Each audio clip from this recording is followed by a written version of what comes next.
Hey,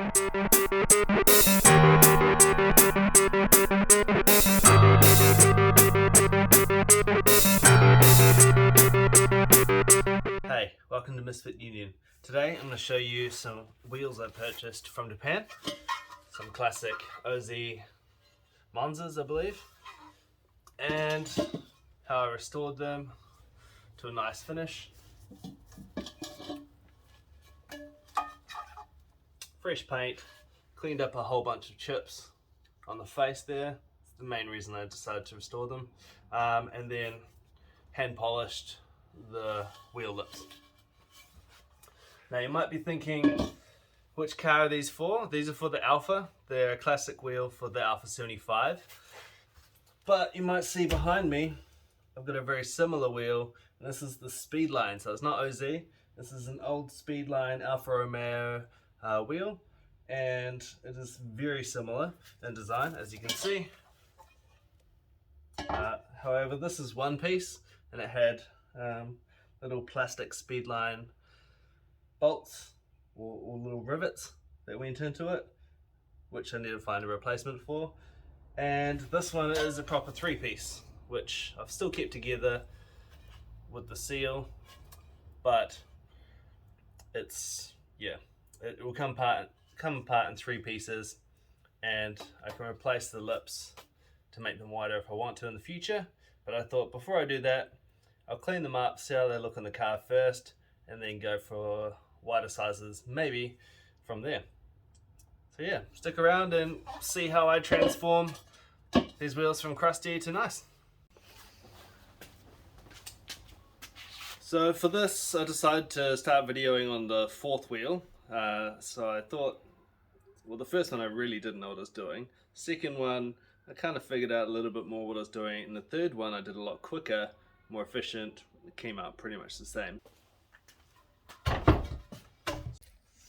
So the first thing I'll do is take off the valve stem.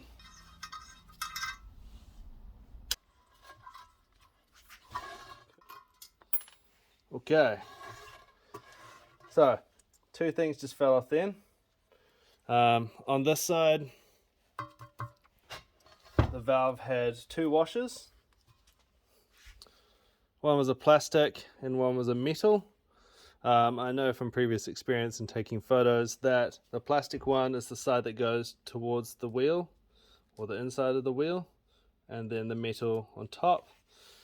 And then we'll put a little valve, what is that? The nut going onto there, and then the valve cover on.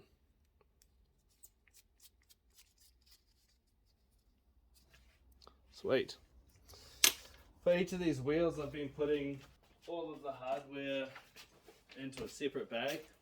I don't know why, but it just kind of makes me feel like, I don't know, now I've got 4 things to lose rather than just one big thing to lose. Should make it a bit more safe. So for this, I've got 2 of these. I know I could just use a tool, which I do actually have the tool to undo them quickly, but for the sake of not stripping anything, I do the loosening by hand. So I go around and loosen each of the bolts, and then I go around with the gun and undo it quickly. So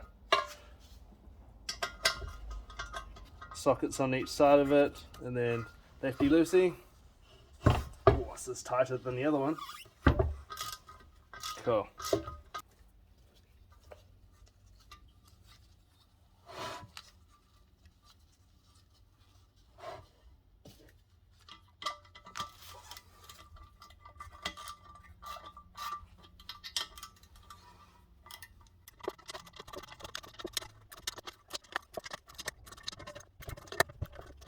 Cool, so they're all now loose.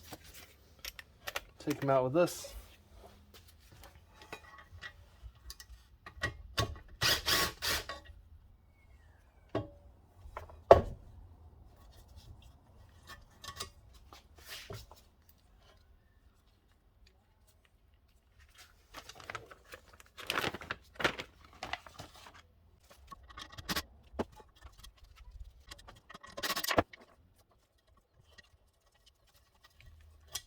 what I am noticing is taking these out, a little bit of sealant comes out on the thread, and so I'm hoping that when I'm putting them back in, I'm not causing, or when I'm taking them out, I'm not actually causing an air leak. So I guess there's only one way of knowing is once the tires are back on, see how reliable they are. The bummer is I want to use these wheels on Sunday for a club drive, but I really actually need to see that they'll hold air first to make sure they're safe to use.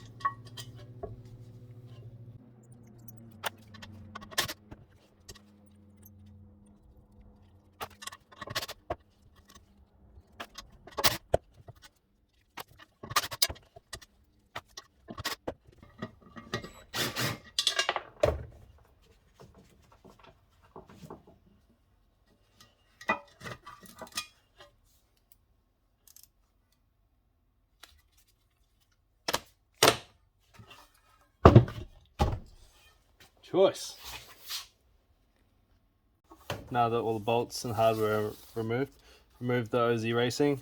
I haven't figured out a way to actually preserve these stickers, but I do have a friend that's going to make some up for me, and I've taken some square photos of it so he can replicate it. The easiest way to remove this was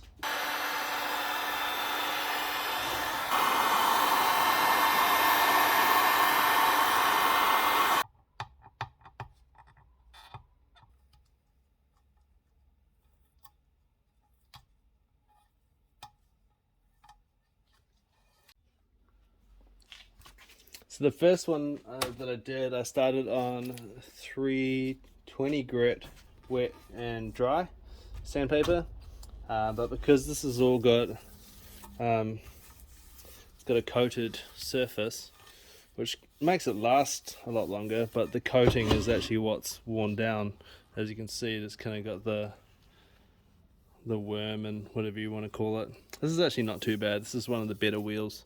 I actually started on the worst condition wheels first so I could learn, but found it a lot easier just going straight for some no fill 240 grit.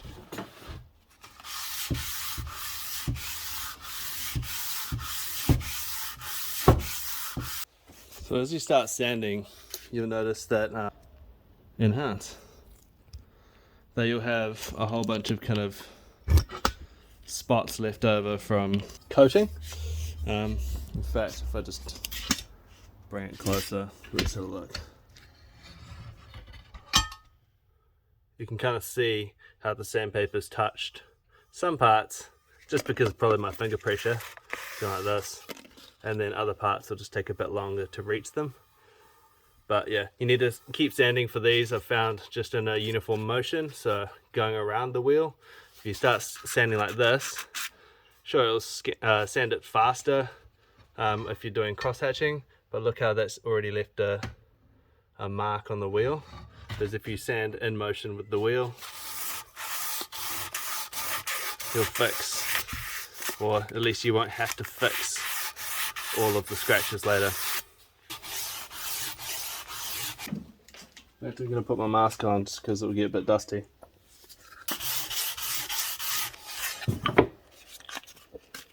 I've got a piece of wood that I've been using for the edges because it's pretty soft. It's like a nice easy way of just taking some sandpaper on it and cleaning up the edges.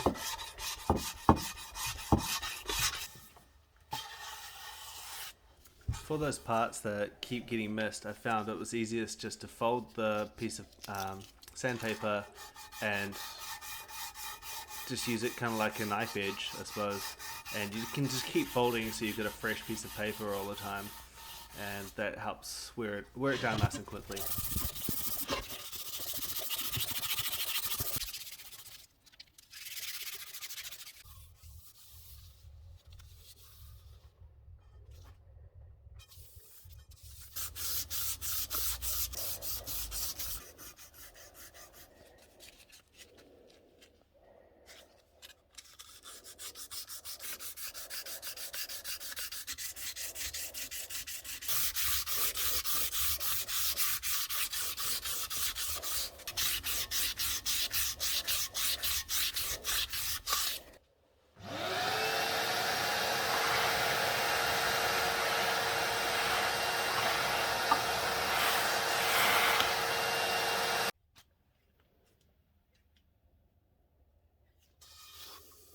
Cool, so that's 240 on the lip.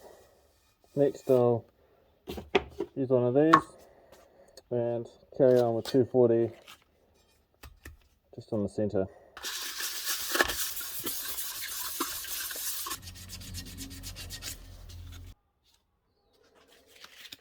Got a 360 here. It's a wet and dry, but I'll just use it dry just to make this a little bit nicer.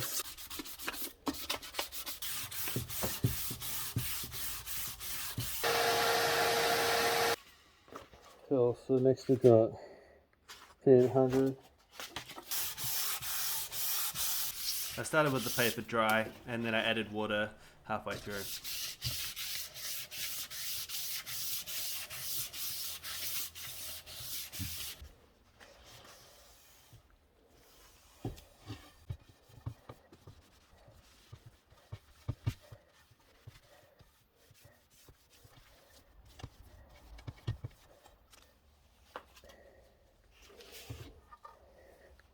Cool, so it's 800 grit.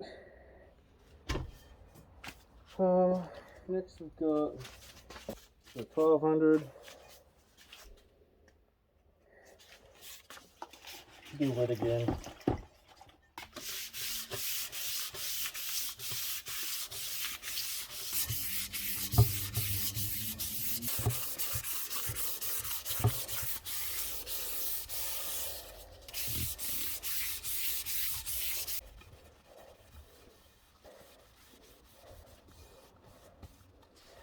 Now we're on to the last sand with 2000 grit wet.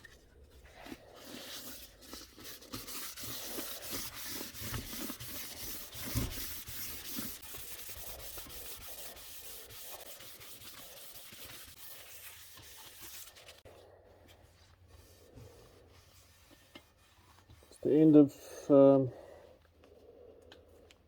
2000 grit. In fact, I can take my mask off now. Finally.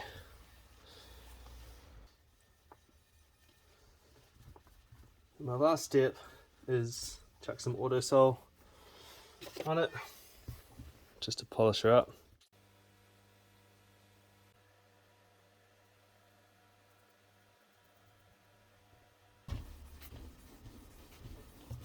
Maybe I should have left my mask on, this stuff smells, but yeah, well.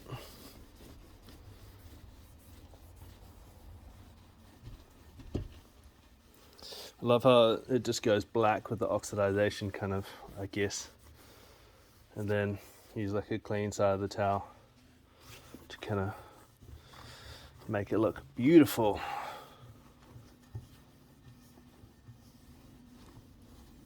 So I've done kind of half the rim now. You should be able to notice the difference kind of on camera maybe. Let me just bring it up. So polished on the left, not polished on the right. Hopefully that'll show it in a better light.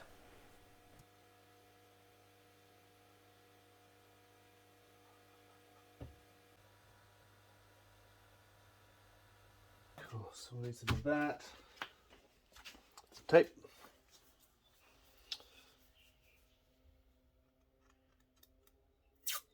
Whoa, hate when that happens.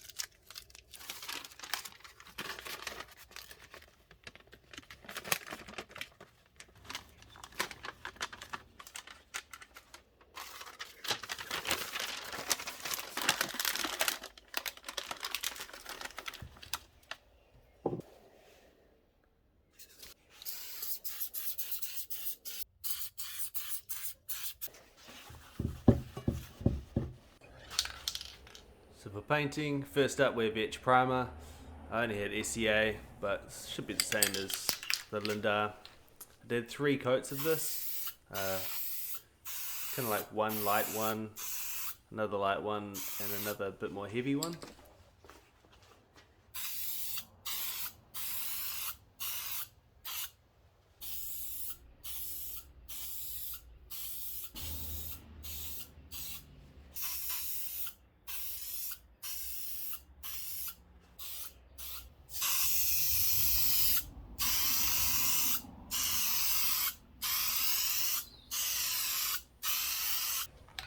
Then I used this high build primer from Linda.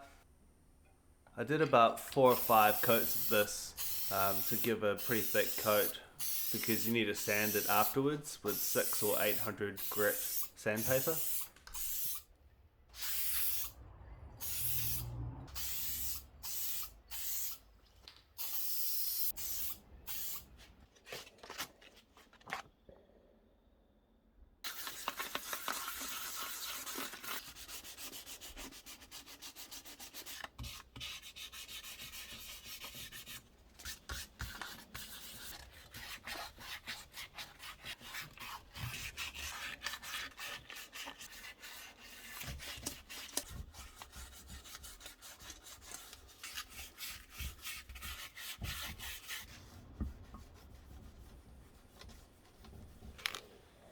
Finally, time to add some colour. This is Brilliant Silver, or that's what I gave them when I went into super cheap order. They mix up any kind of colour that you want, and I'd heard that was a pretty good one. I think it's an Audi colour, and that was the code, as you can see on the can. So you could quote that code if you...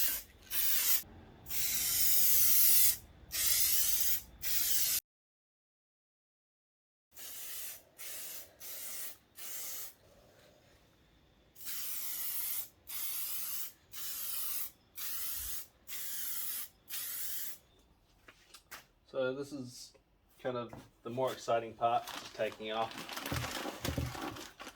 the wrapping, but it's also kind of nerve-wracking how good a line did I make. So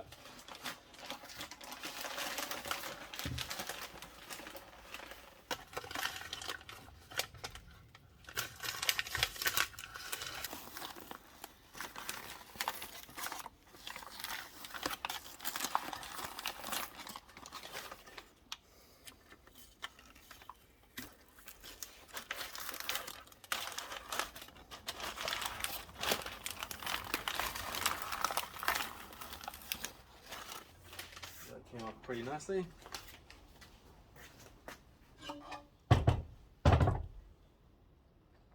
Could use a bit of a tidy up here.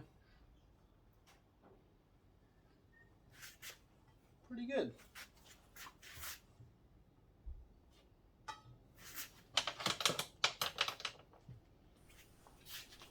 So I thought now would be a good time to show the progress. So on the far left was as it was, and then second from the left was just a sanded lip, and then the third is a sanded and polished lip, and the fourth is a painted center, as well as everything else sanded and polished.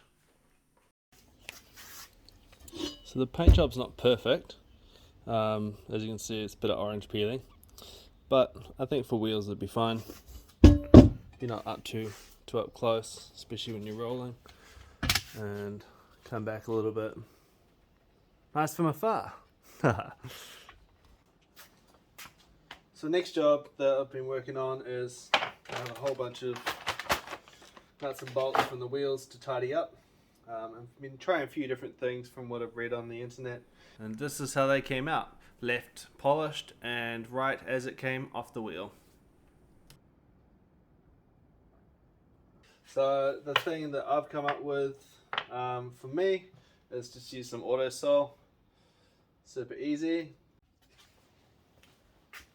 So I was thinking about different ways I could polish these, and I came up with an old fuel hose put into a drill, so you can just chuck that in there. That way you don't damage the thread. Chuck this on here. I did originally use my electric toothbrush to do this part of it, but it kept running out of battery, and I realized, man, I could do this so much faster with just using the drill.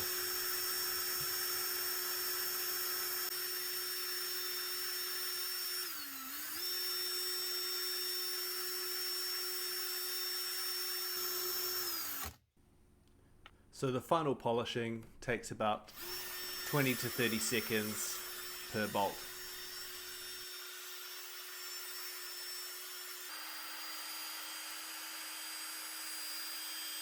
A pretty good quick way to polish it. It looks like it came out pretty nice, to be honest. Almost nicer than what this came up with. 31, 2, 3, 4. So working on this, I'm going to work in a cross pattern. So if I start over here, the next one will go over here. Then likewise, just kind of imitate where you've been and work your way around the wheel. 34 Newton meters of torque for this, not in foot-pounds. I think that's 24 foot-pounds. And for each one, I've already polished these. Each one of these, we'll put some Loctite on.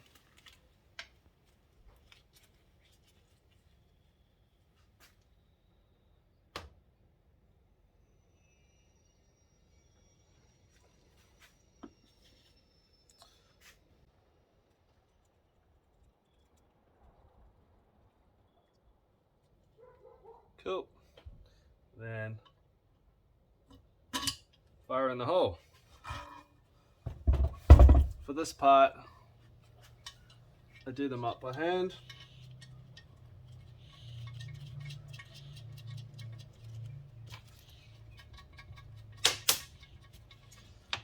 Then I hold on to this side with my hand, do up the back till it's gripped. And then to get what I feel like the correct torque reading, I then tighten this up from the top.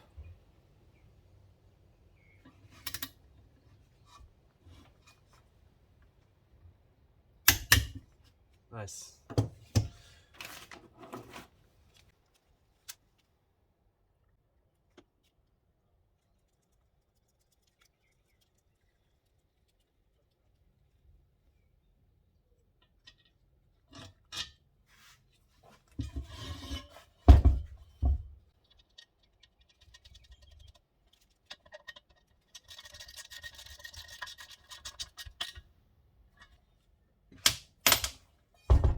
Then hold on to the bolt that you last touched so you know which one you're about to tighten.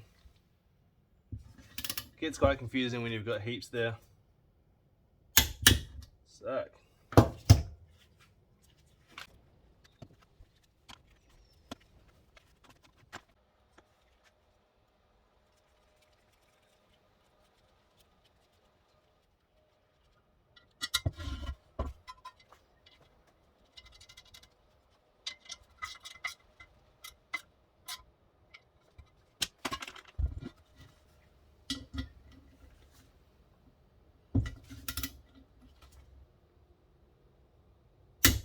One, 2, 3, 4, 5, 6, 7, 8.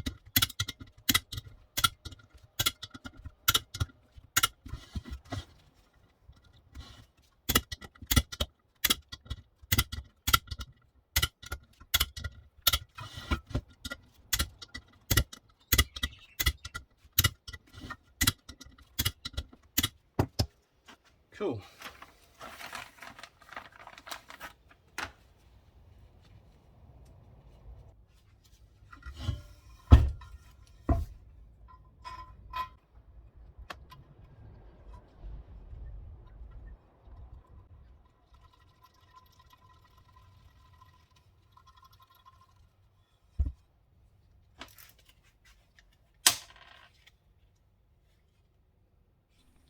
So use the size 11 for that.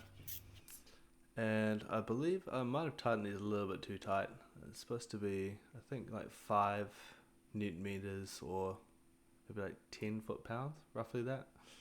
But not very tight. You don't want to over tighten it because then the seal will break, which is probably what I've done here, but we'll find out. Who knows?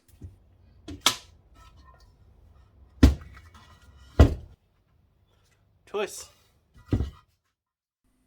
I had already ordered tyres before I started this project, And this is what I went with, 205 45 16 for front and back. And they look awesome fitted, such a great looking tyre and really grippy too.